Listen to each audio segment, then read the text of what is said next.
तो पहले तो आप लोग ये क्वेश्चन ट्राई कीजिए 5 मिनट, फिर हम बताते हैं, ठीक है। सर्किट रिलेटेड प्रॉब्लम है। अच्छा, किसी को इसमें सिमेट्री दिख रहा है तो वो बोल सकते हो, जैसे सिमेट्री पढ़ाए ना, तो आपको कहीं पे सिमेट्री दिख रहा है तो आप बता सकते हो। तो ये सिमेट्रिकल सिचुएशन नहीं है। बच्चों को लगता है कि सर इस लाइन के अबाउट सिमेट्रिकल है ना, नहीं है। इस 100 वोल्ट को या तो इधर रखोगे या तो इधर रखोगे, तो ये चीज़ें सिमेट्रिकल नहीं होंगी। 50 वोल्ट ठीक है, बीच में है, वो सिमेट्री में चला जाएगा, लेकिन ये 100 जो है ये आपका सिमेट्री बिगाड़ रहा है। तो कुछ बच्चा बोलेगा सर 50 वोल्ट इधर और 50 वोल्ट इधर, अरे 100 है ना, 100 को तोड़ दो 50 और 50, फिर भी इन दोनों पॉइंट का पोटेंशियल चेक करो, सेम नहीं आएगा। अरे सिमेट्री तभी होगा ना जब इसका पोटेंशियल और इसका पोटेंशियल सेम आ जाए। हम आपको करके दिखाते हैं। कुछ बच्चों को लगता है कि सर यहाँ सिमेट्री है, ठीक है, तो हम आपको करके दिखाते हैं। मान लो यहाँ 50 लगा दिए और यहाँ 50 लगा दिए, यहाँ का पोटेंशियल मान लिए x, तो यहाँ का पोटेंशियल क्या हो जाएगा x प्लस 50, और यहाँ का सेम है नहीं है ना, यहाँ और यहाँ का पोटेंशियल सेम होता तभी तो आप सिमेट्री बोल सकते थे कि हाँ इस लाइन के अबाउट सिमेट्री है। तो यहाँ पे कोई सिमेट्री नहीं है। इस चीज़ का ध्यान रखते हुए इसको सॉल्व करें, ठीक है। तो क्या काम में आने वाला, मेरे हिसाब से KVL KCL जो सीखे हो वो लगा दो, है ना, और आपको इसमें करंट बताना है। बाकी सारा का सारा रेसिस्टेंस 2 ओम का, ठीक है, ट्राई करो। देखो बार बार बोलते हैं सर्किट सॉल्व करने का एक अच्छा तरीका होता है कि कहीं एक जगह 0 मान लो पोटेंशियल, है ना, ये 100 है, ठीक है, तो अगर यहाँ आप 0 मान लेते हो, आप कहीं और भी 0 मान सकते हो, घबराने की बात नहीं है। अगर हम यहाँ 0 मानते हैं तो ये क्या हो जाएगा 50, और ये 50, तो मेरे हिसाब से ये भी 50 और ये भी 50। किसी को दिक्कत है तो बोलो, कनेक्टिंग वार्ड्स है ना, और ये 50 तो ये 50 और ये भी 50, कोई दिक्कत? अच्छा ये बताओ, यहाँ का रेसिस्टेंस, यहाँ रेसिस्टेंस है तो हम ड्रॉप नहीं जानते अभी, तो यहाँ का तो नहीं लिख सकते हम। अरे लिख सकते हो क्या? नहीं लिख सकते हैं। अच्छा ऐसा करते हैं, यहाँ का भी हम नहीं लिख सकते, यहाँ भी रेसिस्टेंस है, और यहाँ का भी नहीं लिख सकते, और इधर से भी सोचो तो नहीं लिख सकते हैं, तो इसको x मान लेते हैं। अगर हम x निकाल लिए तो अपना काम हो जाएगा। कैसे? करंट हो जाएगा x/2, अरे x - 0/2। अच्छा ये x माने हो तो यहाँ लिख सकते हो कुछ क्या? नहीं लिख सकते हैं। यहाँ लिख सकते हो क्या? नहीं लिख सकते हैं। तो लास्ट ऑप्शन बच रहा है, इसको मान लो y, तो ये भी y, तो ये हो जाएगा y + 100, और यहाँ भी हो जाएगा y + 100। अब मेरे हिसाब से हर रेसिस्टेंस के अक्रॉस पोटेंशियल ड्रॉप पता है क्या? और जब हर रेसिस्टेंस के अक्रॉस पोटेंशियल ड्रॉप पता चल जाए तो हम क्या लगा लेते हैं? KCL। याद आ रहा है? तो एक तो हम KCL के लिए बाउंड्री बना देते हैं। अच्छा 2 अननोन है तो 2 बाउंड्री चाहिए, 2 अननोन है तो 2 इक्वेशन लिखना पड़ेगा, यानी 2 KCL का इक्वेशन आएगा, यानी 2 बाउंड्री चाहिए। एक बाउंड्री हम ऐसा बनाते हैं,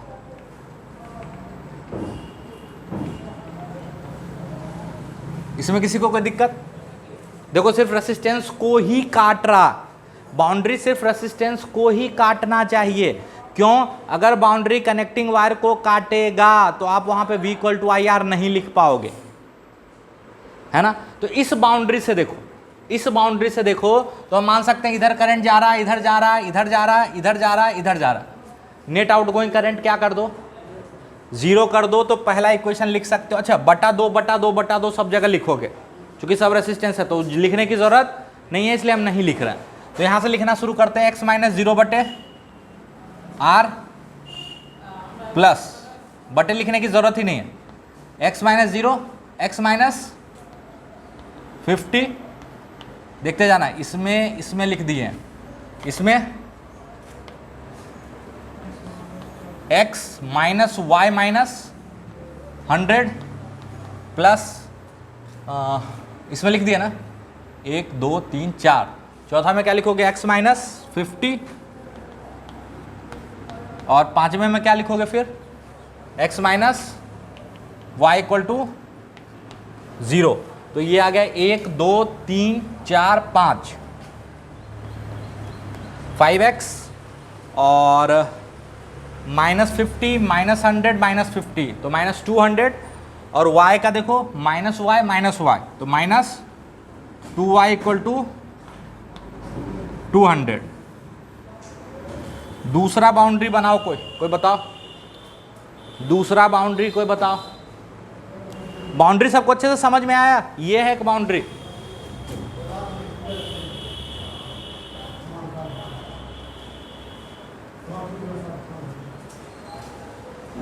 दूसरा बाउंड्री किसी को दिख रहा है? किसको? ये वाला, ये गलत है, बना के देखो, गलत है, कनेक्टिंग वायर। क्योंकि जैसे ही बाउंड्री बनाओगे ना, ध्यान से देखो, तो इस बाउंड्री से यहां से करंट आ रहा है, यहां से आ रहा है, यहां से आ रहा है, और यहां से भी करंट जा रहा है ना, तो इसके लिए V equal to I R, V equal to I R, V equal to I R लिख पाओगे, इसके लिए नहीं लिख पाओगे। समझ में आया? और बाउंड्री ढूंढो। तो सर सारा बाउंड्री ऐसा ही दिख रहा, नहीं, ये जो ट्रायंगल का 3 है, ऐसे ऐसे ऐसे ऐसे ऐसे, हाँ, एक बाउंड्री ये भी हो सकता है, एक बाउंड्री ये हो सकता है, ऐसे लो, ऐसे काटो, यहां से जाओ अंदर, फिर यहाँ पे कनेक्टिंग वायर को कट करते हुए इधर आ जाएगा। कौन 3? आओ ना, ये जो ट्रायंगल है, तो कैसे काटोगे? आ जाओ, ये तो ऐसे बनाओगे ना, ऐसे, फिर कनेक्टिंग वायर आ जाएगा। समझ में आ रहा? देखो एक बाउंड्री हम बना देते, परेशान नहीं होने का। एक बाउंड्री हमको दिख रहा, ध्यान से देखना,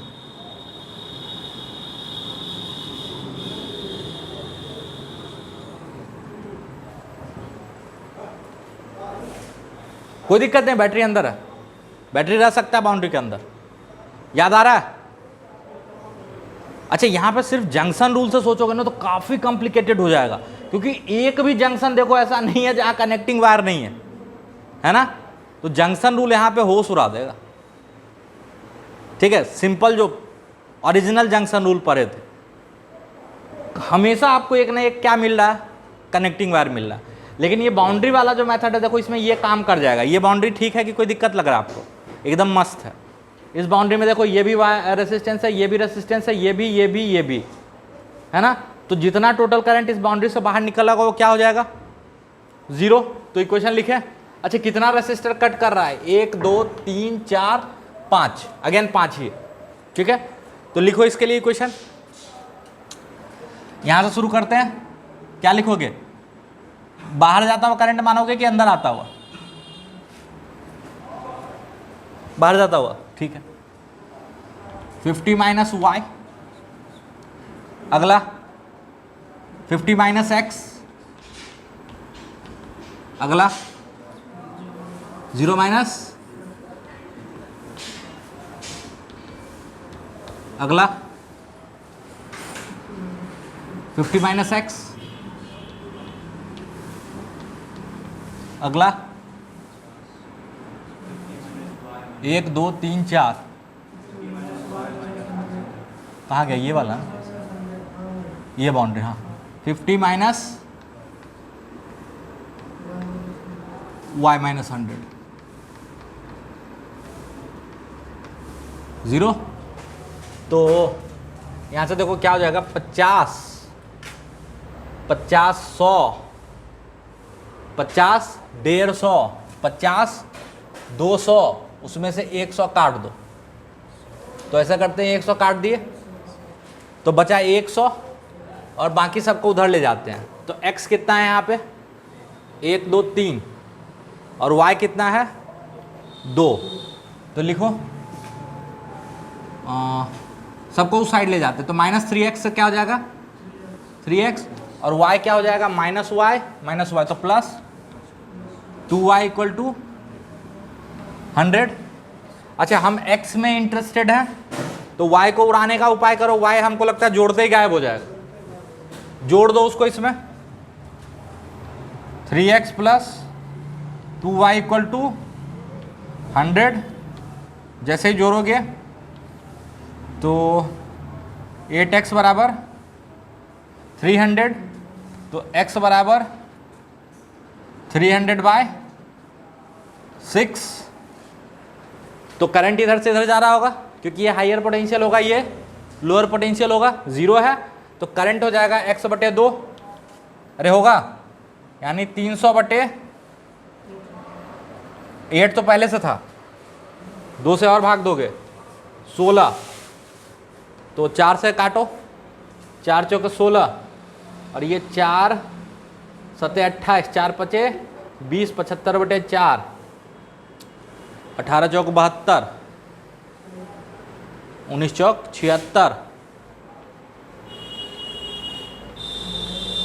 76, 18.75,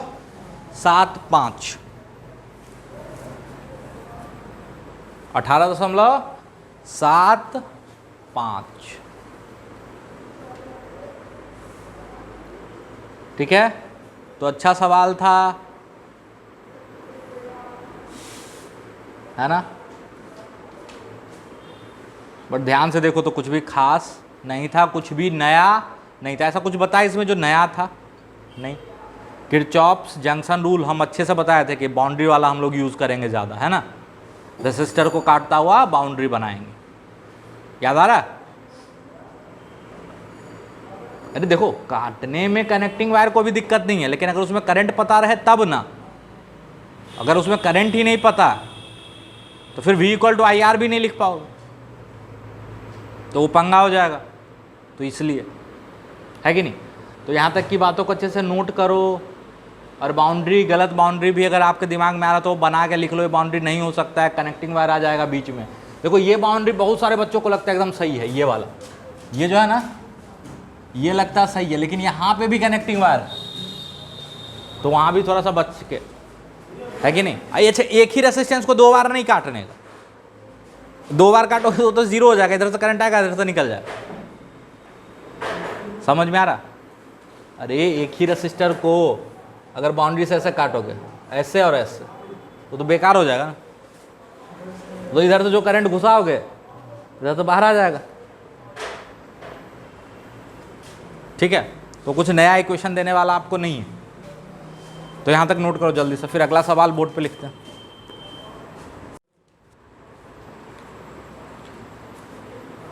चल, तो एक बड़ा प्यारा सा सवाल है, ध्यान से देखना। अच्छा, यहाँ का पोटेंशियल क्या दिया हुआ, 5 वोल्ट। अब आपको लगेगा सर ये तो ओपन सर्किट है ना, ये तो ओपन सर्किट नहीं है, किसी सर्किट का हिस्सा है। ठीक है, अब बोलो सर किसी पॉइंट पे 4 वोल्ट का पोटेंशियल कैसे आ सकता है। अबे कुछ घबराने वाली बात नहीं है। देखो ऐसे करो, ऐसे एक बैटरी लो 4 वोल्ट का, ठीक है, इसके इस टर्मिनल को ग्राउंड कर दो, तो इसका पोटेंशियल 0। तो जब इस बैटरी को क्रॉस करके इस पॉइंट पे जाओगे तो पोटेंशियल क्या हो जाएगा, 4 वोल्ट, है ना। वही काम यहाँ कुछ किया होगा, एक बैटरी लगा होगा और एक टर्मिनल ग्राउंडेड होगा, समझ में आया, है ना। उसी तरह ये भी ग्राउंडेड होगा। तो इसमें सवाल क्या है, इसमें सवाल है कि ये सब सारा इन्फॉर्मेशन आपको दिया हुआ है, कहीं करंट दिया हुआ है, कहीं बैटरी लगाया हुआ है, कहीं कुछ रेसिस्टेंस दिया हुआ है। आपको बताना है पॉइंट P का पोटेंशियल। क्या बताना है, पॉइंट P का पोटेंशियल और 5 ओम रेसिस्टर से करंट। P पॉइंट का पोटेंशियल और 5 ओम रेसिस्टर से करंट। ट्राई करो, शुरू हो जाओ।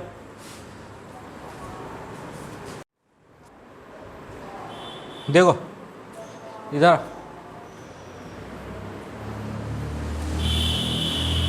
यहाँ का क्या है, 4 वोल्ट, और इसके अक्रॉस जाओगे तो वोल्टेज घटेगा कि बढ़ेगा, घटेगा, तो यहाँ -1 वोल्ट। ठीक है, अब आगे नहीं जा सकते, पता नहीं। ठीक है, करंट पता नहीं है तो V equal to I R कैसे लिखोगे? इसमें चलते हैं 5, 3, 8, इस पॉइंट का हो जाएगा 8। कोई दिक्कत? हाँ ना बोलते जाना, घबराना नहीं। अच्छा यहाँ 10 वोल्ट है और ये करंट इधर से इधर जा रहा है, मतलब इधर लोअर पोटेंशियल होगा। अरे हायर टू लोअर जाता है करंट, तो ड्रॉप कितने का होगा? 3 वोल्ट का। अरे V equal to I R, इसमें करंट दिया हुआ ना, तो करंट के डायरेक्शन में जाने पे ड्रॉप होता है।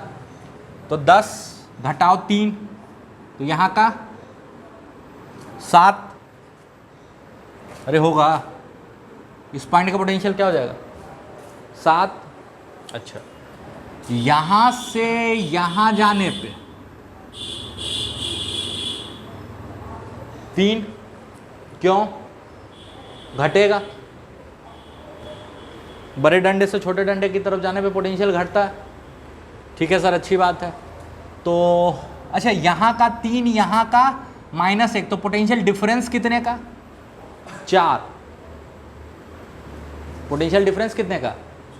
4। और रेजिस्टेंस कितना है? 4। तो करंट कितना होगा? 1। किधर से किधर? Higher to lower. तो इसमें करंट कुछ ऐसे जा रहा होगा, ऐसे। कितना? 1 एम्पियर। तो इसमें 1 एम्पियर जा रहा है और इसमें 1 एम्पियर आ रहा है ना। लेकिन यहाँ पे जंक्शन रूल नहीं लगा सकते। क्यों? कनेक्टिंग वायर है, इसमें कितना करंट गया आया पता ही नहीं चलेगा। चलो यहाँ से कहानी सुनो। ये 8, ये 7 और ये 1, तो 1 एम्पियर का करंट इधर जाएगा। सर ये कैसे हो गया? 8 घटाओ 7, पोटेंशियल डिफरेंस बटे रेसिस्टेंस होगा। इधर से करंट 1 आया और इधर से करंट 1 गया, तो हम नहीं बोल सकते कि 2 इधर गया होगा, नहीं बोल सकते। क्यों? क्योंकि अगेन एक कनेक्टिंग वायर है। अब उसमें कितना गया कितना आया हमको क्या पता। अब क्या करें? अब तो कहानी आगे बढ़ती दिख ही नहीं रही। अब तो कहानी आगे बढ़ते दिख ही नहीं रही, तो अगेन अननोन मानना पड़े। यहां पे पोटेंशियल नहीं समझ में आ रहा, x लिख दो।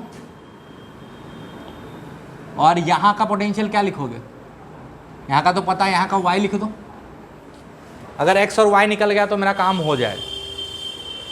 ठीक है, क्योंकि यहां पे जंक्शन रूल लगाना आसान है। इधर का करंट बराबर इधर प्लस इधर का करंट बराबर इधर का करंट। समझ में आ रहा? पक्का? अच्छा, बात आ रहा है x और y, यानी अननोन कितना? 2। तो बाउंड्री कितना चाहिए? 2। एक बाउंड्री तो बहुत आसानी से इसको ले सकते हो। जितना करंट इधर से इंटर करेगा उतना ही निकलेगा। तो सिंपल सा है ना। तो मान लो कितना करंट यहां से इंटर किया, तो लिखोगे y - 3/5 प्लस कितना करंट निकलेगा। अबे इन सब आउट गोइंग ही मान लो ना, कोई दिक्कत नहीं। तो y - 3/5 और इधर से क्या लिख दिए? /1 इक्वल टू 0। मल्टीप्लाई कर दो 5 से, तो y - 3 और 5y - 5x, तो ये हो जाएगा y 6x माइनस 5x बराबर 3। सॉरी, देखो तो यही आ रहा ना, यही आ रहा ना, सबका आ रहा है। सिर्फ कैलकुलेशन देखते जाना। चलो दूसरा बाउंड्री, ये देखो,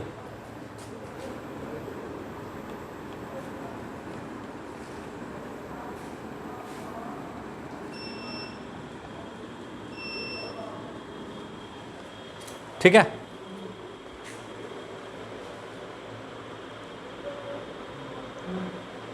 अच्छा, इनकमिंग करंट को माइनस मान लो और आउटगोइंग को प्लस मान लो।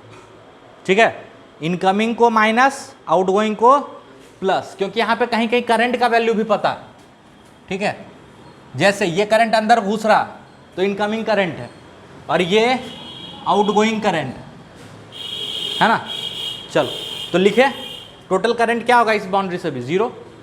तो ये incoming current -1 outgoing current +1, incoming current -1, incoming current -1, ये दोनों से लिख दिए, कोई दिक्कत? और इससे भी इनकमिंग ही मान लो, ठीक है। तो इनकमिंग करंट को क्या माने हैं? -3/5, और इधर से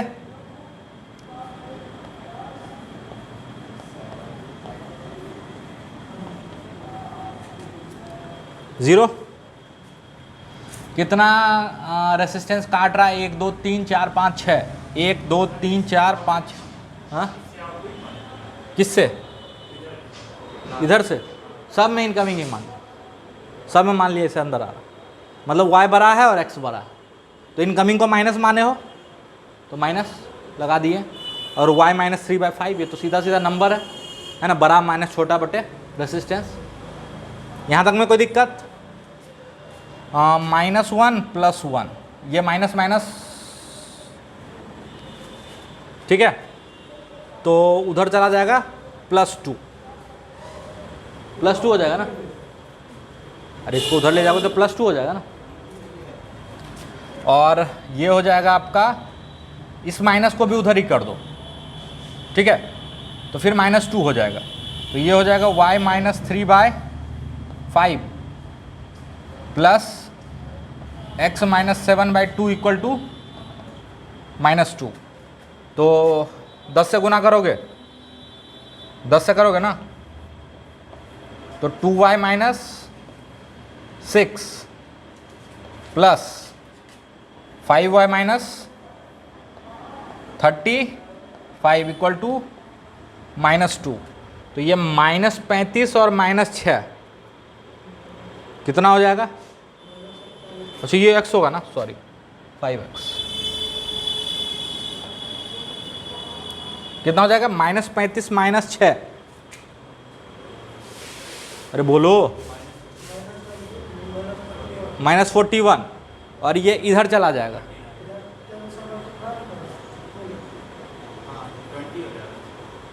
अच्छा हाँ 20, ठीक, गुड। इधर ये क्या है? -41, उधर जाएगा तो +21, ठीक है। तो इक्वेशन हो जाएगा आपका 2y + 5x इक्वल टू 21, जोड़ दो, 8y बराबर 24, y बराबर 3, y बराबर 3,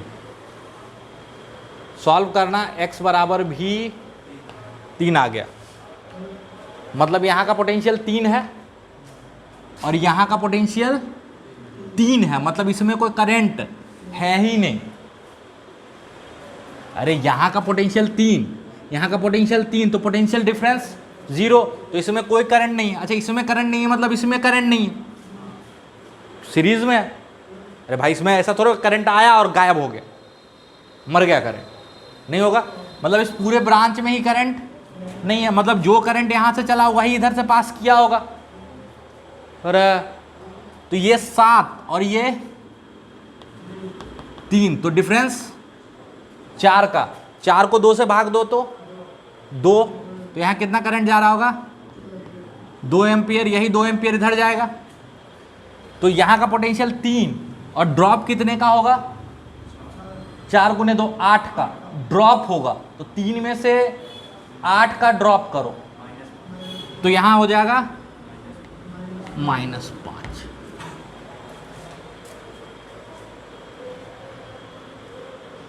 कुछ नहीं समझ में आ रहा? अरे आया तो अगेन क्या है? KCL का यूज़ है ना। दूसरा तरीका, करंट मान लो, है ना, और लूप लगाओ। यहाँ तक में किसी को कोई परेशानी है तो बताओ, किसी भी स्टेप में।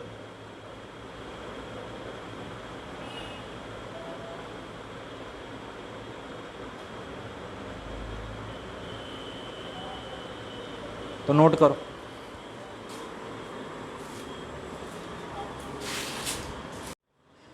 अगला सवाल क्या देखो, ईएमएफ की बैटरी है, उसका इंटरनल रेसिस्टेंस आर है ना। अब बैटरी लेके घूमोगे तो नहीं, अगेन वही बात है, उसको एक रेसिस्टेंस से जोड़ दिए। ये रेसिस्टेंस कुछ भी हो सकता है, पंखा हो, है ना, बल्ब हो, कुछ भी, व्हाटएवर।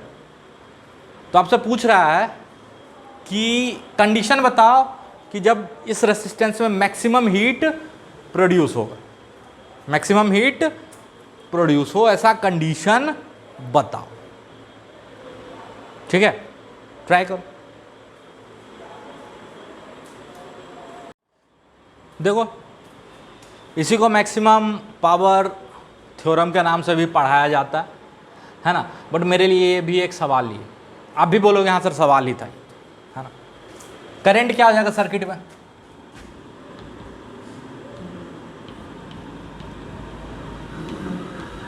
तो हीट क्या हो जाएगा,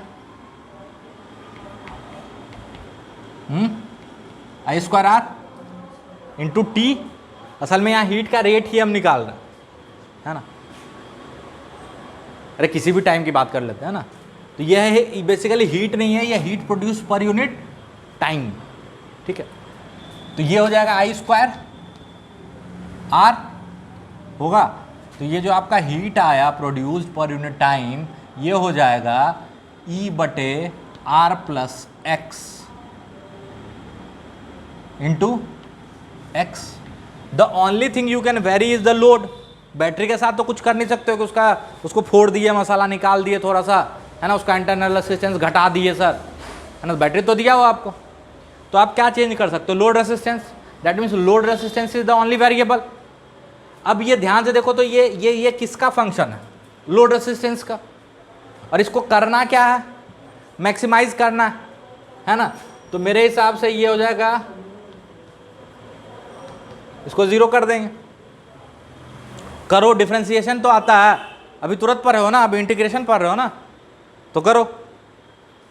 इसको डिफरेंशिएट करोगे तो आपके पास कंडीशन आ जाएगा x बराबर r।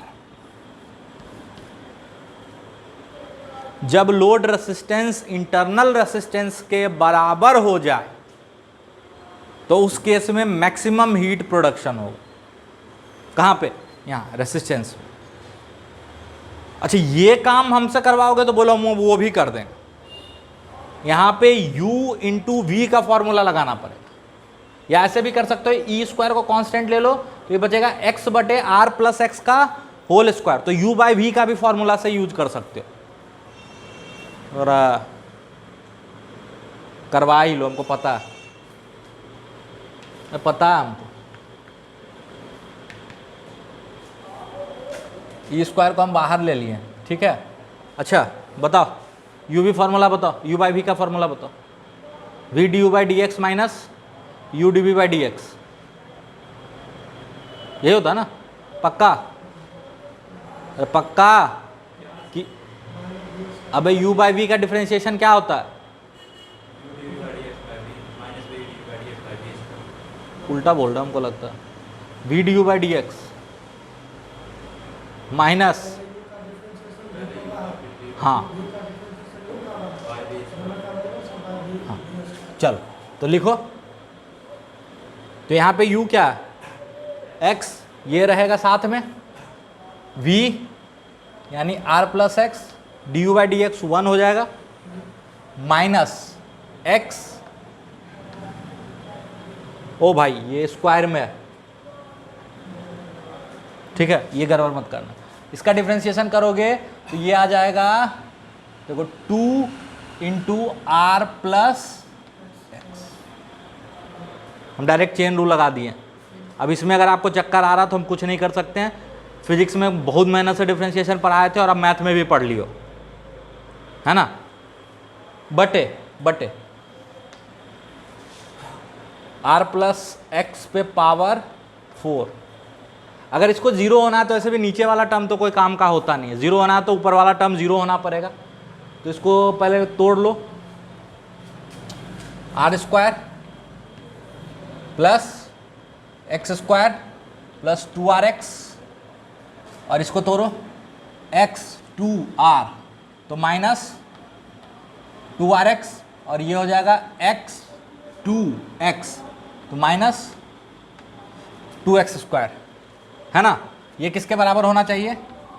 0 के। ये कैंसिल आउट हो जाएगा, तो यहाँ से आ जाएगा r² बराबर x², तो x बराबर प्लस माइनस r, तो माइनस r का तो कोई मीनिंग है नहीं रेसिस्टेंस में। कुछ नहीं समझ में आ रहा, कुछ नहीं समझ में आ रहा। अब डिफरेंशिएशन नहीं आ रहा, मैथ्स नहीं आ रहा, फिजिक्स तो खत्म हो गया यहीं पे कि भाई करंट ये है तो हीट प्रोड्यूस क्या होता है? I²R। ऐसा हीट प्रोड्यूस तो होता है I²R dt का इंटीग्रेशन, है ना। बट हीट बोला कि ज़्यादा हीट प्रोड्यूस होता, पर यूनिट टाइम भी तो ज़्यादा ही होगा ना, तो उसको मैक्सिमाइज कर दो।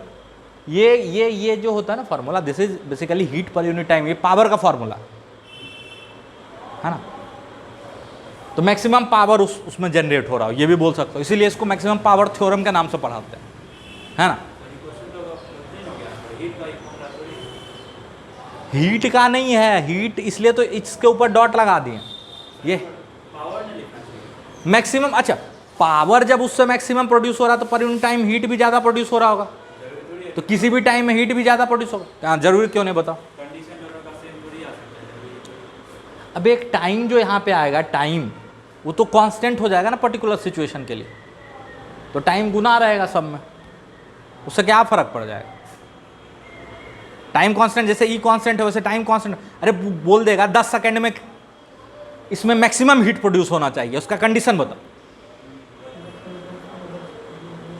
जब पावर मैक्सिमम वो कंज्यूम कर रहा है, that means heat maximum produce कर रहा होगा for that particular time interval. तो टाइम तो यहाँ मायने रख ही नहीं रहा ना, नोट करो। इसीलिए हम वहाँ पे h नहीं लिखे हैं। अगर हम हीट लिखें तो वो गलत हो जाएगा। That is not a heat produced, that is heat per unit time. और कैलकुलस का एक, जैसे dx/dt है ना, इसको ऐसे भी लिख सकते हैं x डॉट, है ना, ठीक है, फर्स्ट डिफरेंशियल। तो उसी को हम बोले हीट पर यूनिट टाइम को हमने डिनोट कर दिए h डॉट से, ठीक है, इसके लिए पावर ही है। तो मैक्सिमम पावर कब होगा?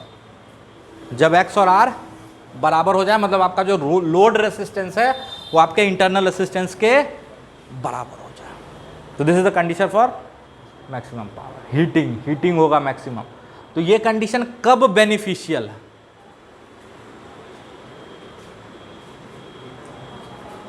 हीटर वीटर बल्ब में तो छोटा, अब बहुत बड़ा रेसिस्टेंस लगा दोगे ये ना, तो करंट बहुत छोटा हो जाएगा, है ना, खाली गर्म होता रहेगा और कुछ नहीं होगा। समझ में? अरे ये रेजिस्टेंस बहुत बड़ा हो जाएगा तो करंट बहुत छोटा हो जाएगा।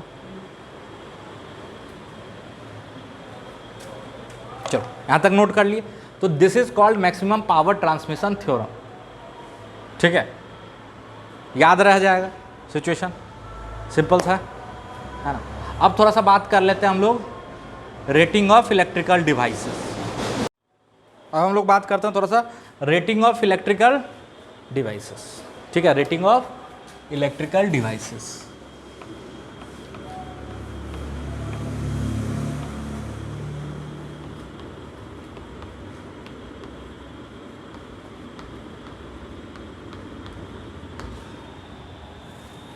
इसमें ज़्यादा हम लोग बल्ब के बारे में ही पढ़ते हैं, ठीक है, और क्वेश्चन भी जनरली बल्ब से रिलेटेड ही आता है, ठीक।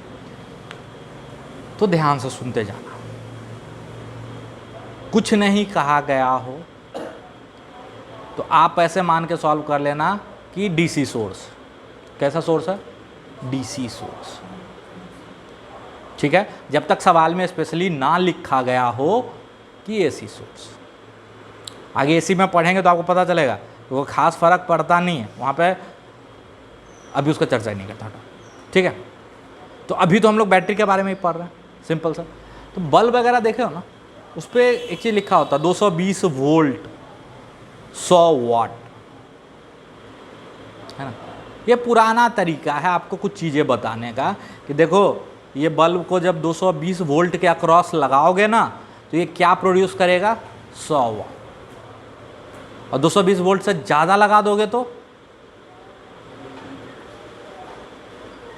ब्लास्ट कर जाएगा, अगर अच्छे कंपनी का तो थोड़ा बहुत बर्दाश्त कर लेता, ब्राइटनेस बढ़ जाएगा, है ना, ज़्यादा पावर कंज्यूम करेगा, ठीक है। बट हम लोग थ्योरेटिकली मान के चलेंगे 220 के बाद वो गया, और 220 से कम में चलाओगे तो कम पावर देगा, है ना। तो रेटेड पावर का यही मतलब हो कि जैसे लिखा हुआ है 220 वोल्ट, रेटेड वोल्टेज कितना है 220 वोल्ट, और रेटेड पावर क्या है 100 वाट। तो जनरली हम इसको यूज करेंगे, हम इसको यूज कर लेंगे इंफॉर्मेशन के लिए। वो इंफॉर्मेशन क्या है वो बता दो। ये आपको इंफॉर्मेशन देता है कि आपके इलेक्ट्रिकल अप्लायंसेस का रेसिस्टेंस क्या है। सबसे पहली बात तो ये बोल रहा है कि V बराबर 220 वोल्ट, पावर बराबर 100 वाट। इसका एक ही मतलब है कि जब ये एग्जैक्टली 220 वोल्ट पे ऑपरेट होगा तब जो ये पावर जनरेट कर रहा होगा या पावर कंज्यूम कर रहा होगा वो कितना होगा 100 वाट, ठीक है। चलो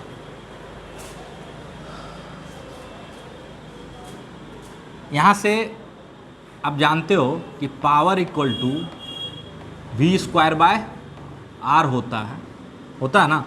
तो रेसिस्टेंस का इंफॉर्मेशन यहां से मिल जाएगा।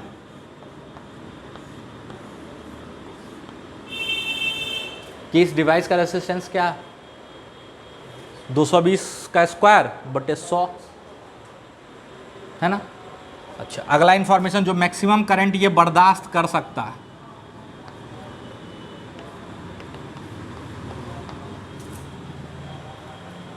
V/P, सॉरी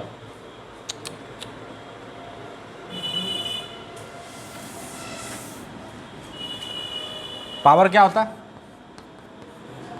VI, तो I बराबर P। कोई दिक्कत? यहाँ से आपको मैक्सिमम करंट मिल जाएगा जो ये बर्दाश्त कर सकता है, और रेसिस्टेंस मिल जाएगा डिवाइस, ठीक। पहला चीज। दूसरा चीज, आपके घर में कनेक्शन पैरेलल में होता है कि सीरीज में होता है? पैरेलल में होता है। उसका दो बेनिफिट होता है, इसलिए पैरेलल में कनेक्शन होता है। पहला बेनिफिट ये होता है कि हर डिवाइस को कितना पोटेंशियल डिफरेंस मिल रहा होगा, सेम। रेटेड पोटेंशियल डिफरेंस मिलना चाहिए सबको। सीरीज में लगाओगे तो सब में, सबके अक्रॉस ड्रॉप सेम नहीं होगा, है ना, पहला। दूसरा चीज, सीरीज में अगर लगा दिए हो और कोई एक डिवाइस गायब हो गया, फ्यूज हो गया, तो पूरा का पूरा सर्किट ओपन हो जाता है और सारा का सारा अप्लायंस काम करना एक बार में बंद कर दे, है ना। इसलिए फ्यूज को किस में लगाया जाता है, सीरीज में, है ना। मेन फ्यूज जो होता है, घर में अगर ओवरलोड हो रहा, ज़्यादा करंट ड्रॉ होने लगा, मान लो किसी डिवाइस में किसी फॉल्टी ऑपरेशन के कारण ज़्यादा करंट जाने लगा, तो क्या होता है ना, फ्यूज का भी थोड़ा सा बता देते हैं, है ना, फिर एनसीईआरटी में पढ़ लेना। तो क्या होता है ना कि मेन स्विच के बाद एक फ्यूज लगा दिए, या एमसीबी जिसको बोलते हो, तो अब उस वायर से ज़्यादा करंट जा रहा, तब लोग से ज़्यादा करंट जा रहा तो क्या दिक्कत है? अभी हर वायर का एक लोड लिमिट होता है ना, वायर गलना शुरू हो जाएगा, उसमें आग लगने की संभावना, तो फ्यूज़ को डाल देते हैं सीरीज में। जैसे ही मेन वायर आपका किसी भी अप्लायंस के गड़बड़ी के कारण घर में ज़्यादा करंट ड्रॉ करने लगा, ओवरलोड जिसको बोलते हैं, तो एमसीबी ट्रिप हो जाता है। जिसके घर में वही एमसीबी सही नहीं है तो कहीं आग लग गया, कहीं कुछ हो गया, है ना। पहले फ्यूज चलता था, आजकल उसी का नया वर्जन एमसीबी, है ना। एमसीबी का फुल फॉर्म क्या होता है? सर्किट ब्रेकर, है ना। तो उसका मेन काम वही है, ठीक है। चलो, तो ये सब थोड़ा थोड़ा छोटा छोटा चीज़ बता दिया आपको, ठीक है। आगे का बात, ये सब 9th-10th में पढ़ते हैं, इसलिए इस पर ज़्यादा टाइम पास नहीं कर। अब मान लो आपसे एक सवाल पूछते हैं कि एक दो बल्ब है, एक नहीं दो बल्ब,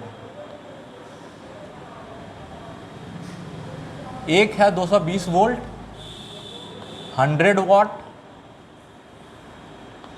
और एक है 220 वोल्ट 50 वाट, ठीक है। और दोनों को जोड़ दिए हैं सीरीज में। कैसे जोड़ दिए? सीरीज, ठीक है। आपको बताना है कि कौन सा बल्ब ज़्यादा पावर कंज्यूम कर रहा हो। अगर दोनों को 220 वोल्ट के अक्रॉस लगाओगे तो ये 100 वाट कंज्यूम करेगा और ये 50 करेगा, लेकिन दोनों को 220 वोल्ट के अक्रॉस नहीं लगाए, सीरीज में लगा दिए। क्या किए हैं? सीरीज में लगा दिए। ठीक है, तो आपको बताना है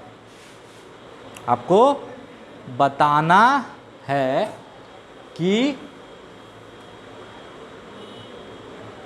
कौन सा बल्ब कितना पावर कंज्यूम कर रहा होगा।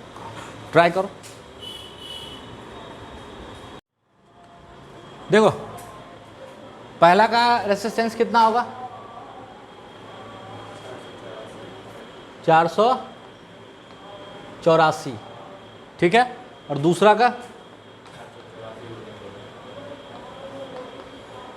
2 गुने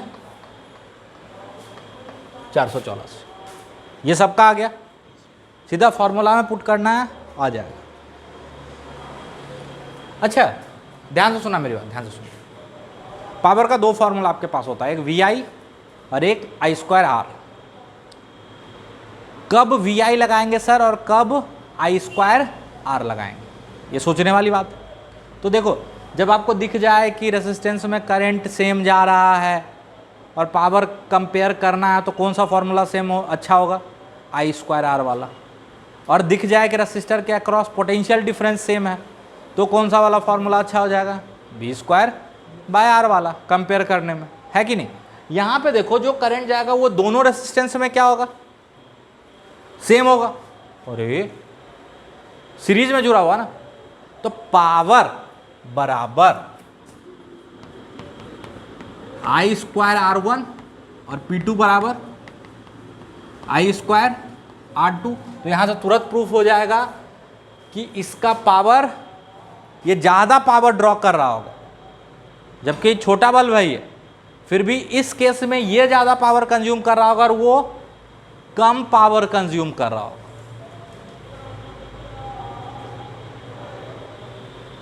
समझ में आया? पावर का वैल्यू निकाल के देखो कितना आ रहा पहले में। बोलोगे सर पावर कैसे निकालें? टफ पड़ जाएगा सर, है कि नहीं? अरे थोड़ा लंबा जा रहा है, फिर करंट निकालना पड़ेगा। करंट कैसे निकलेगा? तो करंट बहुत आसानी से निकल जाएगा।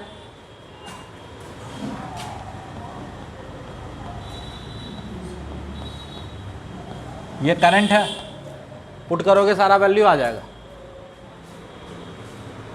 ये करंट है, पुट करोगे I²R तो सारा वैल्यू आ जाएगा। बट इससे एक आसान तरीका भी है। आसान तरीका से चले, थोड़ा सा आसान तरीका से चले। करंट कैसे आया? पोटेंशियल डिफरेंस कितना है? और ये 100 सॉरी गड़बड़ कर दे, कोई बात नहीं। R1 + R2 ये वाला आ जाएगा ना, है ना। तो ये हो जाएगा 3 गुने 484। गुड, ठीक। अब सही है।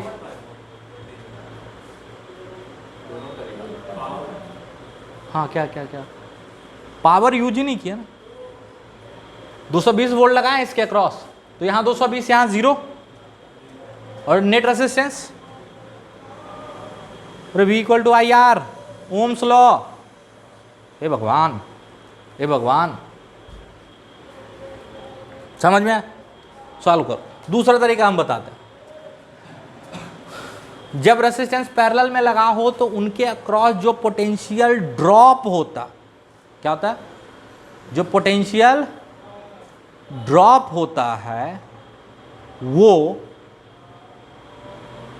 रेसिस्टेंस के रेशियो में होता है। मतलब जहां रेसिस्टेंस ज़्यादा वहां पोटेंशियल ड्रॉप कम कि ज़्यादा। अरे बिकॉज V = IR, अरे है ना। तो ये टोटल ड्रॉप कितना है? 220 वोल्ट का।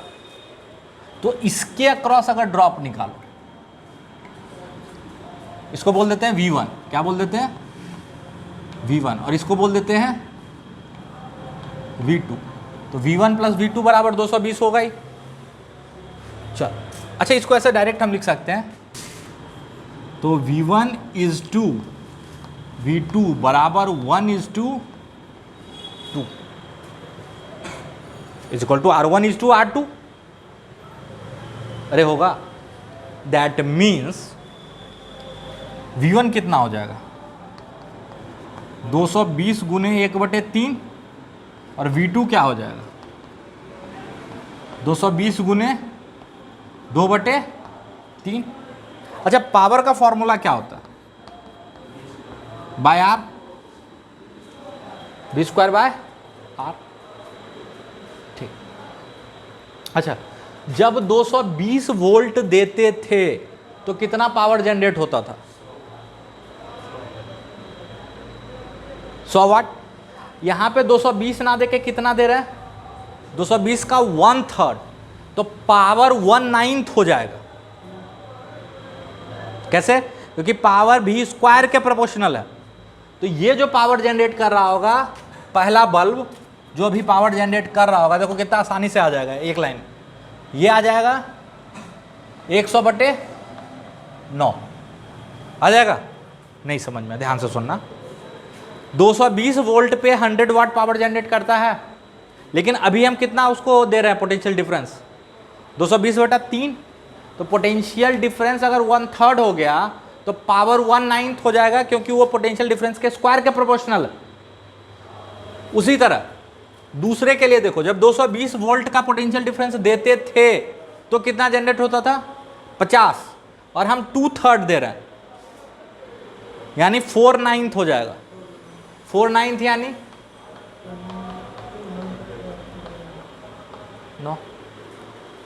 200/9। और ध्यान से देखो तो इन दोनों के पावर का सम सबसे छोटे पावर से भी छोटा, करके देख लो, इन दोनों के पावर का सम आ जाएगा 100/3 P टोटल, जो विच इज छोटे बल्ब से भी छोटा कंबाइंड पावर। वो 100/9 कैसे है, 100 वाट पहले जनरेट कर रहा था ना, तो उसका 1/9, तो 100/9। और ये 50 वाट जनरेट करता तो इसका 4/9, तो 200/9। जोड़ के देखो तो टोटल पावर अब जो ये सर ये दोनों मिल के कंज्यूम कर रहा है वो कितना है,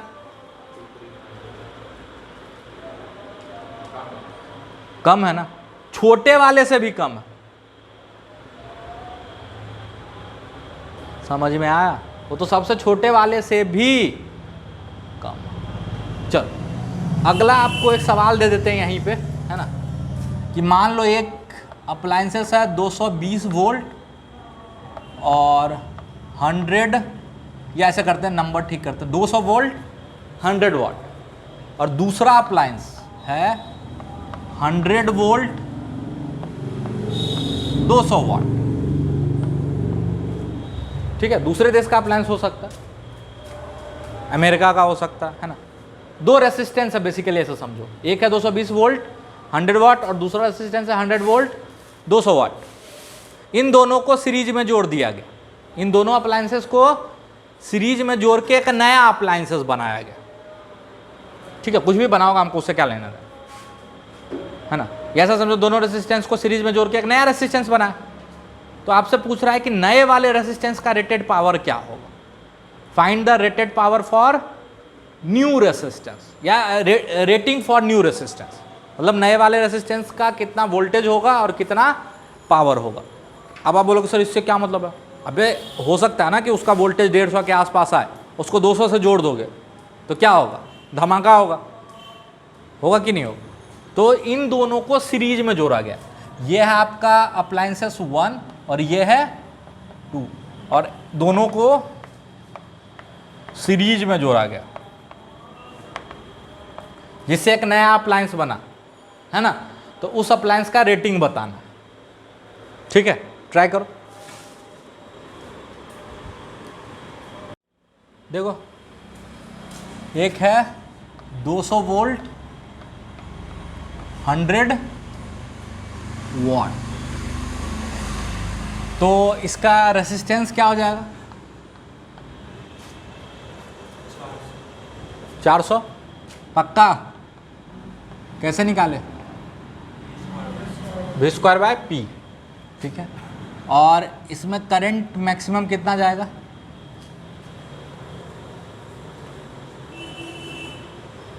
पावर बाय वोल्टेज,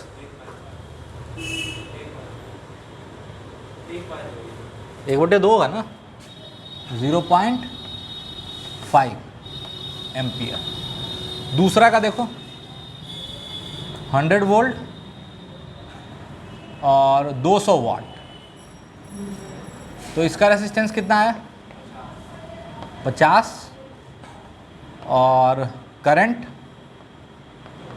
2। अच्छा, किसी भी हालत में पहले रेसिस्टेंस से 0.5 एम्पियर से ज़्यादा करंट नहीं गुजरना चाहिए, गुजरेगा तो धमाका। समझ में? चलो, अब इन दोनों को जोड़ दिए, हम अपना नया डिवाइस बना रहे हैं जो कि R1 और R2 का सीरीज कॉम्बिनेशन है ना। तो आपको बताना है कि इसके अक्रॉस कितना का वोल्टेज पोटेंशियल डिफरेंस लगा सकते हो, है ना, और उस समय ये क्या पावर जनरेट कर रहा हो, ठीक है। तो पहली बात, किसी भी हालत में इस सर्किट से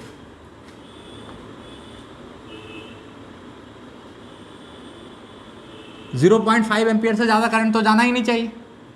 तो करंट क्या हो गया? 0.5, ठीक है। पहला रेसिस्टेंस दूसरा रेसिस्टेंस बर्दाश्त कर लेगा, लेकिन पहला ही तो फूट जाएगा। अरे पहला ही तो फूट जाएगा, तो मैक्सिमम करंट जो सर्किट में आप डाल सकते हो कितना होगा?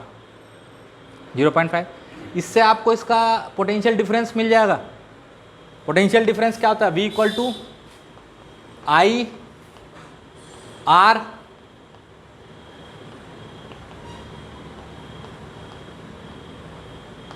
$225 वोल्ट, अरे होगा। और उस समय कितना पावर जनरेट कर रहा होगा? V square by R, R कितना?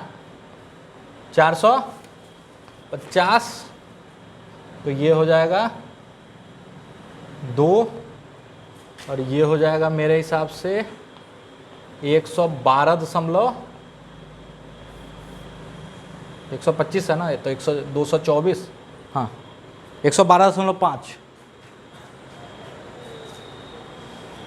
तो रेटेड वोल्टेज हो जाएगा 225 वोल्ट और रेटेड पावर हो जाएगा 112.5। कुछ गड़बड़ तो नहीं किया?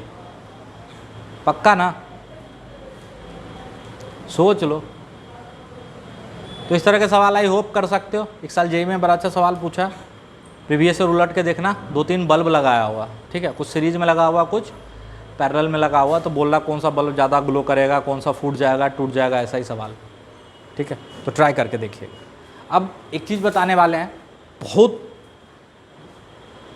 हैवी चीज़ है, ठीक है, तो संभालने की कोशिश कीजिएगा, नहीं संभले तो भी चलेगा, बस उसका जो फाइनल रिजल्ट है वो भी याद रह जाए तो चलेगा, ठीक है।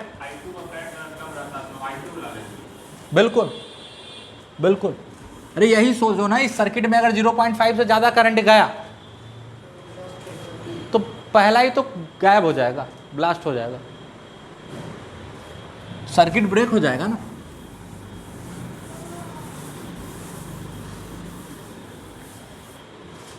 चलो, इसको बोलते हैं प्रिंसिपल ऑफ सुपरपोजिशन। क्या बोलते हैं? Principle of superposition. अरे सर, प्रिंसिपल ऑफ सुपरपोजिशन क्या नया है? तो पहले एक सवाल देते हैं फिर समझाते हैं आपको। सवाल कुछ यूं,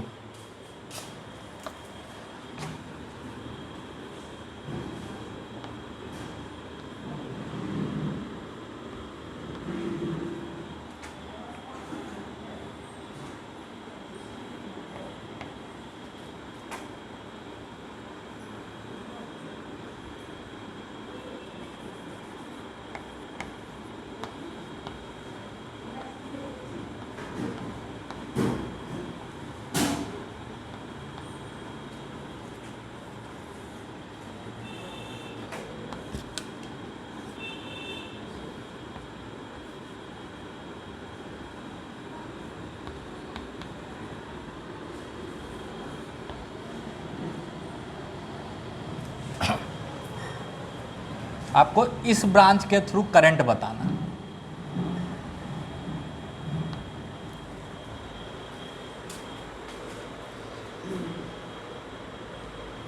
कोशिश करो फिर बताते हैं। देखो देखो देखो, सिर्फ अभी जो बताने वाले यही नहीं, आगे बहुत जगह काम करने वाला। हम बात कर रहे हैं प्रिंसिपल ऑफ सुपरपोजिशन, ठीक है। तो प्रिंसिपल ऑफ सुपरपोजिशन की रियलिटी में जाओगे तो आपको समझ में आएगा कि प्रिंसिपल ऑफ सुपरपोजिशन का फिजिक्स से कोई खास लेना देना है ही नहीं, वो प्योरली मैथमेटिकल चीज है, ठीक है। जैसे प्रिंसिपल ऑफ सुपरपोजिशन इलेक्ट्रोस्टैट में हम लोग लगाए थे कि एक चार्ज 3 कूलम का है, एक चार्ज 2 कूलम का है, इस पर्टिकुलर जगह पे फील्ड बताओ, इस पर्टिकुलर जगह पे फील्ड बताओ। तो हम क्या करते थे, मान के चलते थे ये है ही नहीं, इसके कारण फील्ड लिख दिए। उसके बाद जब इसका फील्ड लिख रहे हैं तो मान के चल रहे ये है ही नहीं, और यहाँ पे फील्ड लिख दिया, और दोनों को वेक्टोरियली ऐड कर दिया, ठीक। फिर जब थोड़ा सा स्टडी किए और फिर हमारे गुरुदेव हमको बताया कि देखो रियलिटी में प्रिंसिपल ऑफ सुपरपोजिशन का फिजिक्स से बहुत कुछ लेना देना। जब भी कोई फंक्शन इस फॉर्म का हो, ध्यान से सुनना,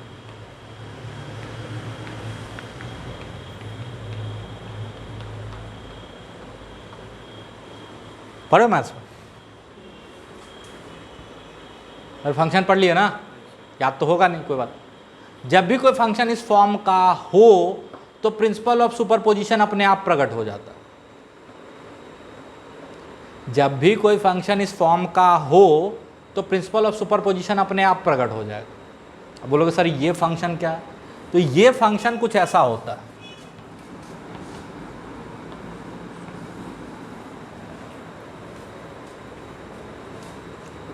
मैथ्स में कॉपी पलट कर देख लेना, मिल जाएगा। फंक्शन में सर जरूर पढ़ाया हूं, ठीक है।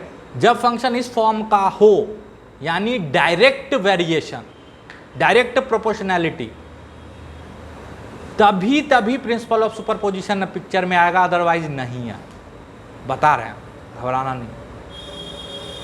अरे F of X plus Y equal to F of X plus F of Y, ये एक ही फंक्शन के लिए वैलिड, और वो फंक्शन कैसा होता है, Y equal to M X, मतलब वाई और एक्स डायरेक्ट वेरिएशन में, डायरेक्ट प्रोपोर्शनैलिटी में, कुछ नहीं समझ में आ रहा, ठीक है। जैसे जैसे जैसे इलेक्ट्रिक फील्ड और चार्ज का जो रिलेशन है ना, वो भी डायरेक्ट वेरिएशन का ही,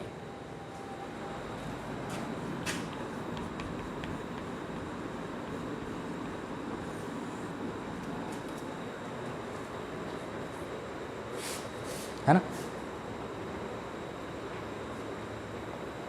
है ना। अब इसका थोड़ा सा और आपको समझाते हैं, शायद समझ में आ जाए।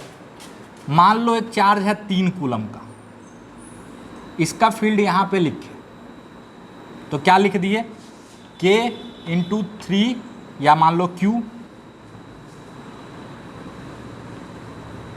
बाय R स्क्वायर, है कि नहीं। फिर आप बोले नहीं सर ये जो है ना Q असल में 2 छोटा छोटा चार्ज यहाँ पे बहुत करीब करीब रखा हुआ, आपको दिख नहीं रहा, बहुत करीब करीब रखा हुआ, कैसा, Q1 और Q2। अब इसका फील्ड बताइए, तो आप बोलोगे K Q1 plus Q2 by R square. Q1 plus Q2 क्यों लिख पा रहे हैं, क्योंकि वो जो सेपरेशन होगा उसके रिस्पेक्ट में R बहुत बड़ा है। लेकिन तो क्या आ गया, मेरा आंसर क्या आ जाता है, K Q1 by R square plus K Q2 by R square, आ जाता है कि नहीं। फिर इंडिपेंडेंटली उनका लिख के जोड़ दिए, नहीं समझ में आ रहा, अच्छा, इसी को बोलते हैं प्रिंसिपल ऑफ सुपरपोजिशन, है ना।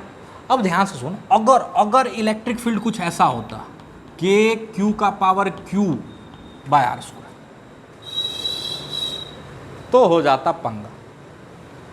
क्या पंगा होता, तब अगर आप लिखते इसी चीज को, समझ में, अगर यही के क्यू बटा आर स्क्वायर का फॉर्मेट होता या के क्यू स्क्वायर बटा आर स्क्वायर का फॉर्मेट होता तो नहीं होता प्रिंसिपल ऑफ सुपरपोजिशन। क्यों? तब हो जाता के Q1 square plus Q2 square plus 2Q1 Q2 का भी एक फॉर्मेट आ जाता। तो प्रिंसिपल ऑफ सुपरपोजिशन काम नहीं करता। समझ में आया? इसी तरह पोटेंशियल और करंट का रिलेशन डायरेक्ट प्रोपोर्शनैलिटी का। अच्छा, पोटेंशियल अपने आप में वेरिएबल हो सकता है, उसके लिए पंगा लेने की जरूरत नहीं है। ये नहीं कि सर पोटेंशियल कांस्टेंट होना चाहिए, ये कौन बोला? पोटेंशियल और करंट का रिलेशन कैसा है? डायरेक्ट प्रोपोर्शनैलिटी का। तो यहां पे भी प्रिंसिपल ऑफ सुपरपोजिशन लगा सकते हैं। दैट मीन्स यहां पे दो पोटेंशियल सोर्स है ना, दो पोटेंशियल सोर्स है और इसमें करंट पूछ रहा है और कोई तरीका आपको समझ में नहीं आ रहा। एक पोटेंशियल सोर्स को उड़ा दो, एक पोटेंशियल सोर्स को हटा दो, दूसरे के लिए उस ब्रांच में करंट निकाल लो, ठीक। फिर इसको लगा दो और उसको उड़ा दो और फिर से सॉल्व करो और उस ब्रांच में करंट निकाल लो और दोनों को जोड़ दो। That will be your answer with sign. जैसे हो सकता है इस 2 के कारण करंट इधर से आए और इस 5 के कारण करंट इधर से आए, तो विथ साइन जोड़ने का। फिर से सुनो। अच्छा, जनरली हम लोग करंट के सवाल सॉल्व करने में नहीं लगाएंगे प्रिंसिपल ऑफ सुपरपोजिशन, लेकिन जब ऐसा सर्किट होगा जहां पे एसी सोर्स भी हो और डीसी सोर्स भी हो, है ना, या इस तरह का सवाल, ये अपने आप में एक यूनिक सवाल है, इसका हम दूसरा सवाल आपको नहीं दे रहे, ये सिर्फ प्रिंसिपल ऑफ सुपरपोजिशन को समझाने के लिए। लेकिन ये कब फायदेमंद हो जाता पता है? जब एसी सोर्स और डीसी सोर्स दोनों हो साथ साथ। तो पहले मान के चलेंगे कि सिर्फ कौन काम कर रहा? डीसी। सवाल सॉल्व कर दो, सर्किट में करंट निकाल दो, और फिर क्या मान के चलो, सिर्फ एसी, और फिर सॉल्व कर लो, और जिस ब्रांच में पूछे दोनों का सम कर दो। अरे समझ में आया? आगे काम आने वाला है ना। करंट में नहीं लगाएंगे, ये एक तरह से आपका तोप है। क्या है? तोप या बैलिस्टिक मिसाइल। अब भाई एक आदमी को मारना तो बैलिस्टिक मिसाइल मार दोगे? अबे जिसका काम एक गोली से हो जाए उसको बैलिस्टिक मिसाइल क्यों मारोगे? ऐसा थोड़े कि नहीं मरेगा। अब जैसे एच.सी. वर्मा का एक सवाल था, याद होगा, एग्जाम्पल, जिसमें 3-4 बैटरी लगा हुआ था, है ना, वो वहाँ भी प्रिंसिपल ऑफ सुपरपोजिशन काम करेगा। करके देख लेना घर में, है ना। 3 बैटरी को पहले 2 बैटरी हटा देना, एक के लिए सॉल्व करना, फिर दूसरे के लिए, फिर तीसरे के लिए, और फिर जोड़ देना, करंट आ जाएगा आंसर। एग्जाम्पल करवाए थे ना, जिसमें बैटरी और रेसिस्टर को अच्छे से अरेंज करके सॉल्व किए थे, याद आ रहा? वहाँ भी काम कर जाएगा। दैट डजंट मीन कि वहाँ पे हम प्रिंसिपल ऑफ सुपरपोजिशन लगाएंगे। अबे इतू सा सवाल सॉल्व करने के लिए उसमें बैलिस्टिक मिसाइल मार दोगे? एक आदमी को मारने के लिए बैलिस्टिक मिसाइल चला दोगे, है ना, गोली लोगे, मार दो। जहां पे बैलिस्टिक मिसाइल की जरूरत है रियली में, शहर उड़ाना है, जैसे एसी सोर्स, डीसी सोर्स सब आ गया, तो वहां रियली में बैलिस्टिक मिसाइल की जरूरत है, तो वहां प्रिंसिपल ऑफ सुपरपोजिशन काम में है। तो तब हम इतने डिटेल में नहीं समझा रहे होंगे, हम सीधे बोलेंगे देखो एसी हटाओ सॉल्व करो, डीसी हटाओ सॉल्व करो। समझ में आया? आई होप थोड़ा थोड़ा समझ में आ गया कि कुछ भी नहीं है। ठीक है, इन चीज़ों को अपने लैंग्वेज में हिंदी, इंग्लिश, उर्दू, फारसी में लिख लेना कि चूंकि वी और आई का भी कैसा रिलेशन है, डायरेक्ट प्रोपोर्शनैलिटी का रिलेशन है, तो हम इंडिविजुअली अलग अलग जो पोटेंशियल सोर्स है उसके लिए सॉल्व करके भी उनको एक दूसरे के ऊपर सुपर इम्पोज कर सकते हैं। What does that mean? That mean कि सवाल को 2 हिस्से में करो। पहला हिस्सा कुछ ऐसा हो,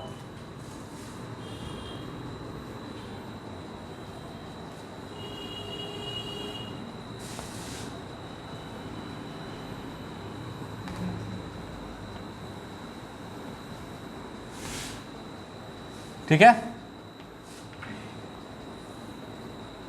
4, 8, 2, क्या हुआ? फिर मैसेज आ गया क्या? अब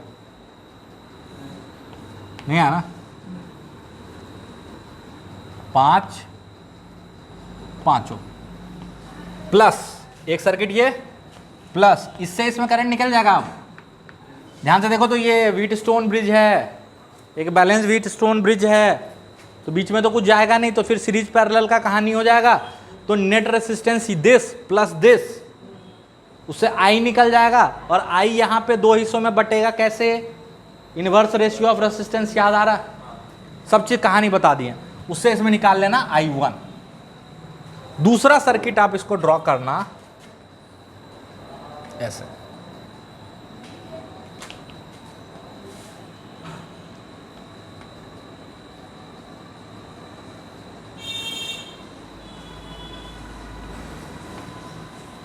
क्या है ये? 4 8 4 2 और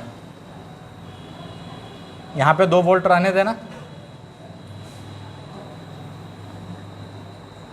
2 और यहाँ, ठीक है। इससे निकाल लेना इसमें I2। अब सोच रहे हो सर ये तो थोड़ा टफ लग रहा, ये भी बैलेंस व्हीटस्टोन ब्रिज है। कैसे पता? इसको उठा के बीच में डाल दो और ये बैटरी के कॉम्बिनेशन को बाहर ले, दिखा देते हैं, रीड्रॉ करके दिखा देते हैं। ये भी बैलेंस्ड व्हीटस्टोन ब्रिज ही है।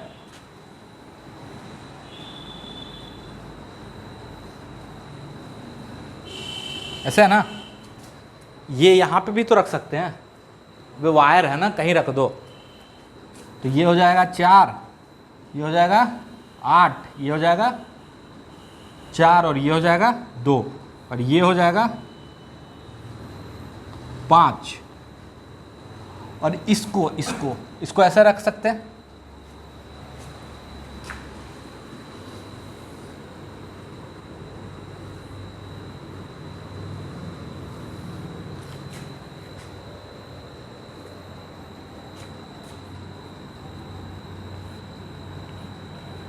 दो वोल्ट,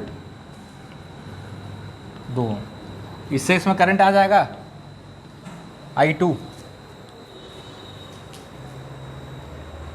इसमें कोई करंट नहीं होगा, तो यहाँ से जो करंट जाएगा वही वो इसमें और इसमें डिस्ट्रीब्यूट होगा एज पर इनवर्स प्रोपोर्शनलिटी वाला रिलेशन से, है ना।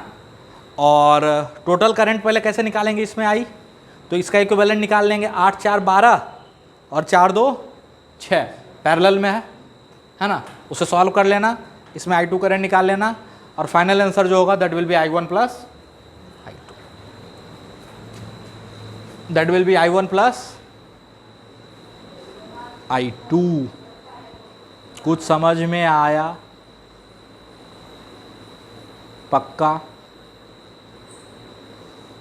तो ये है प्रिंसिपल ऑफ सुपरपोजिशन, है ना।